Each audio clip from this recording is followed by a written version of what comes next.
Hello, everyone. Welcome to this week's Indie Artist Music Hustle with Blonde Intelligence. I'm your host, Miss Ronnie, where I always seek to give you exquisite cranial repertoire. I want to start off with saying thank you to Andrea for hosting last week's show. I like what she had to say about the Jody Watley situation. And of course, you can see I had laryngitis, and I thank her for filling in for me. And that's important to put good people on your team that can catch the slack when you may be weak in an area. But this week, I'm going to start off with the phrase, hurt people, hurt people. Now, don't get me wrong. Some narcissists, and as some people would say, the Bible don't speak of narcissists, they call them demons. But some narcissists will use that to try to justify them, I would say, being ugly or having bad behavior. So when people use that phrase, you have to look in the context of what they're using it. But I thought about that because I was thinking about the Kevin Hart, Tasha K situation with him suing her.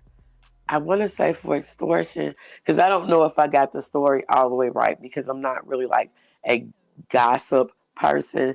It's like I see the title or the headline or whatever, and I get the gist of what's going on, but then I move on with whatever I got going on because I'm not a gossiping type person, I would say. So if I got this correct, Kevin Hart's assistant interviewed with Tasha K.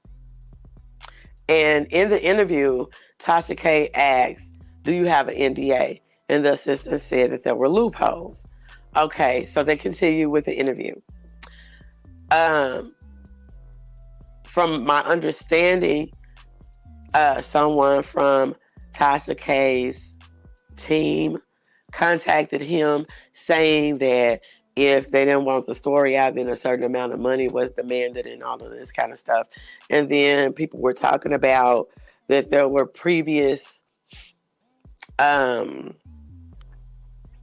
there was a previous case where he tried to sue his best friend or something to that effect and found that all charges were dropped.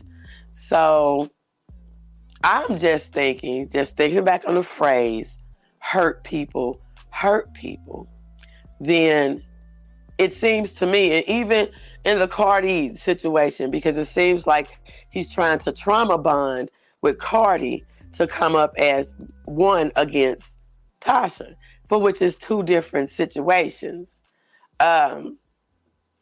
With the Cardi situation, I think the thing is that when she gave you a chance gave Tasha a chance, not you, gave Tasha a chance to retract the interview from the platform because it's showing up when people search her for her music, and that the things that she was saying were not true. So could you please let them go? Now, I did see Tasha's response talking about how she wiped her ass with those types of things. And so, that kind of stuff kind of like gets you in trouble. So I think that the situation is separate from the Kevin Hart situation. But I do think that he's trying to trauma bond because it seems like, as Lovely T would call it, Katt Williams, and I think Tisa Tell said the same thing. Katt Williams' interview on Club Shay Shay is the gift that keeps on giving, is how they call it. So I think that with everything that happened in the Club Shay Shay interview with Katt Williams, that it pissed Kevin Hart off, because I don't know any other way to put it. But instead of him directing his anger, or when he tried to direct his anger towards Katt, it just didn't hold up. And anybody who understands what the 144,000 is, you understand that it won't work. So I think that he misplaced that anger towards Tasha, and Tasha is getting the brunt of it. Now, people talk about karma and all these different things, but there's good karma, there's bad karma, there's consequences for actions, and all these different kinds of things. But the number one thing in all this situation is your own intentions. You know yourself what your intentions are, what you're trying to do, if they're good intentions or bad intentions. And I was thinking about when I was getting ready to record. And of course, right now I can't sing, but I was thinking in my head that I was singing. And I was singing a song that Lauryn Hill did. On the bridge, she said, watch out, look out, look out. And I'm like, she was saying, how you gonna win when you ain't right within? And then it goes into watch out, look out, look out. And the thing is, are you really trying to cause detriment to someone else because you're taking your anger out? Because it's like the things that, from my understanding, that the assistant said had already been semi-common knowledge amongst people in that group. And I see a lot of people doing reports saying that they think that Katt was proven right about Kevin by the way Kevin is responding. But the brand Unwind with Tasha K is a big thing in the Black YouTube streets. And I'm just wondering, I just need, because she's big on these streets does not mean that she's big in mainstream media, such as with Kevin. So with all the situation and people talking about what Katt Williams said and people going back and finding footage and doing all this research and presenting it as as their evidence, as their fact, as their artifacts. And I think that is making him mad. And so he's deciding to take it out on Tasha, who he feels is a weaker link. So when people look at everything, I would like for them to also factor in his actions towards other people around him. So what was it so bad that you felt was exposed? Because I kind of feel like that maybe it was something more emotional that we don't know about, such as when the interview actually came out, that maybe he was with certain people who had a certain emotional response to it that made him feel guilty or made him feel some kind of way. And that right there is what triggered, I'm going to get her back and da-da-da-da. Because to me, that's what it kind of seems like, that she may have disrupted something that he was trying to fix within his personal life. And then this happened. And then with the Katt Williams interview, because nobody can deny that, with that many views on an interview and even breaking it down and people going back to find evidence and people still combing through that interview. I mean, as long as people are still talking about the Katt Williams Club Shay Shay interview, then I believe that Kevin is going to be in the hot seat. I believe that Cedric is going to be in the hot seat.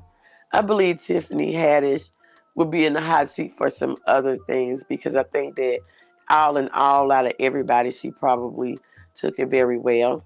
I was watching, I cannot remember. I'm so terrible with names, but I was watching one YouTube creator, and they had some snippets of Uncle Elroy, Don D.C. Curry interview that he did with a comedian named Cookie or something. I vaguely remember this lady from back in the day, because I was young during that time. But I think I was like still in high school or middle school or something. But they talked about why would Don DC Curry have her on the show. And people also need to understand that, everybody has their own reasons for it. And I think back again, how you gonna win when you ain't right within? Watch out, look out. So if it wasn't good intentions there, it would be a problem. People talked about the Dave Chappelle response to Katt Williams' interview and the things that he said, and he was like, why he ether Cedric? I think my question is to Dave Chappelle is, why not the truth? When I was in college, my instructor always referenced Dave Chappelle in different social aspects that we were talking about in class. Because on the Dave Chappelle show, although it was meant for comedy, it always had some type of lesson for, I know in other aspects, but for some answers to some things that had happened in social society and the study of people and why people respond the way they responded. So I think of Dave Chappelle more as he would be a good sociology teacher. He would be one of those ones that students would never skip class. They would be there. And I was listening to Corey Holcomb. I cannot remember what podcast he was on, because like I sound bad with names sometimes.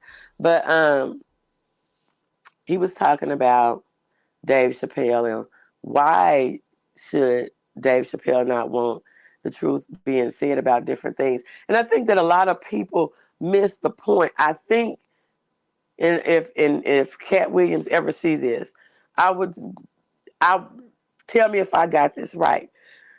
What he's saying is, do what you do. Devin and the Dude got a song. Do what the fuck you want to do. Say what the fuck you want to say. Say what you want to say. You're grown.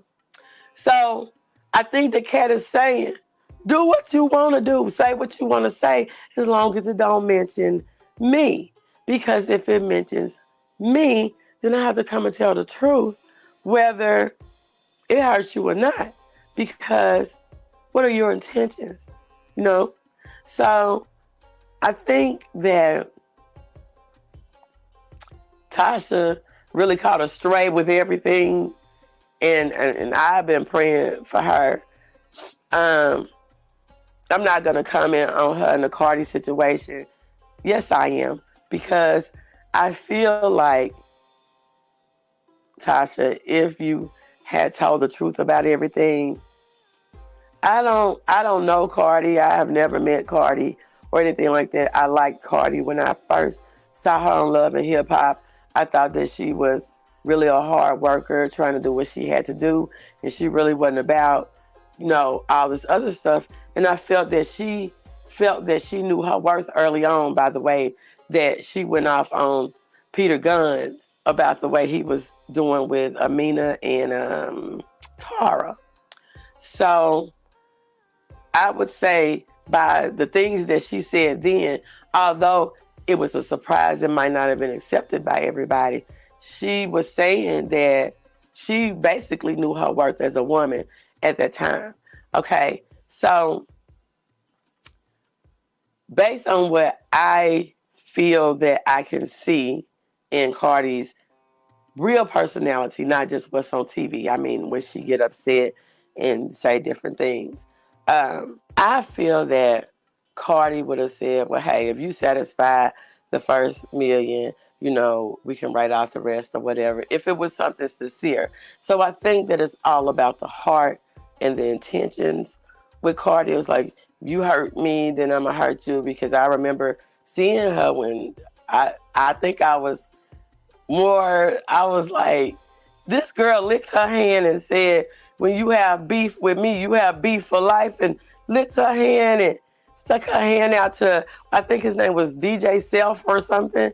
And he took her hand anyway. So it's like, for me, I got that they actually was some really good friends. And I know I'm getting off the subject a little bit, and I did see an interview where Cardi went onto the Breakfast Club and interviewed, and Charlamagne was asking her some real ugly questions, and she kind of like played it off, and Self kind of like looked, and they handled it like professionals. But I think that off screen at some point, that should be addressed. That'll be another show. But getting back to the telling the truth thing, as far as with, like I said before, with the other entertainers or whatever, just tell the truth. So then the next thing, because I know it seems so scattered, but this is the whole comedian thing and how they're responding. Faison Love, I think Katt Williams called him a fat liar. Okay. I know comedians call names and everything, but Faison, first you wrote this big long speech, but then you called the police on the man and his entourage. And Katt made a very good point. He's a little small man, and he was dressed to go wherever he was going. And then I saw a snippet of Faison saying that he was in fear of his life. And I'm like, dude, it looks like a lie. So there again, people have to reference that Club Shay Shay video. What he's saying about you is appearing to be true. So I'm going to get ready to leave with this. I always talk about telling the truth, and you have to protect your brand, especially when you're a brand. People just cannot, as Katt say, come and rewrite history. So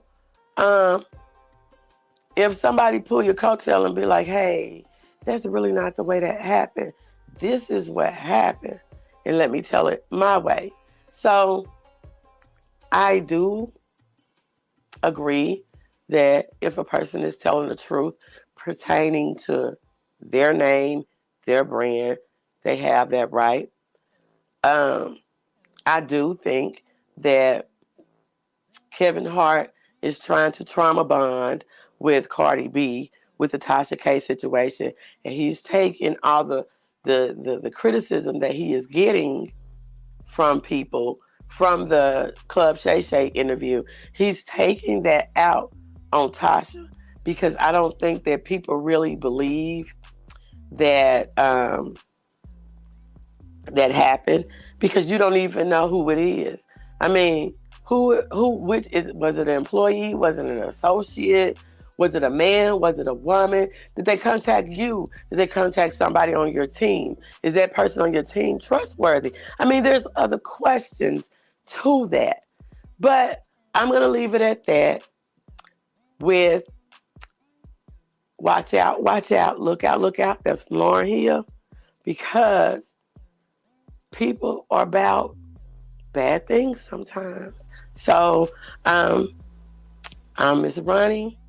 I will see you next week. You can find us streaming live on, I just chose 3 platforms now. I stream live on LinkedIn. I stream live on YouTube. I stream live on Twitch. I am on all podcasting platforms. You can buy my merchandise on www.blonde-intelligence.com. And I also have services for musical and recording artists. I'll see you next week. Bye. Hey girl, let me tell you about this podcast. Girl, everybody has a podcast these days. But this one interviews new and interesting indie artists. It's called Indie Artist Music Hustle with Blonde Intelligence. Really? Where can I find it? It's on all podcasting platforms, streams live on social media, and on rpentradio.com. What'd you say it was called again? It's called Indie Artist Music Hustle with Blonde Intelligence. Girl, I'm gonna have to check her out. Give it a check, girl.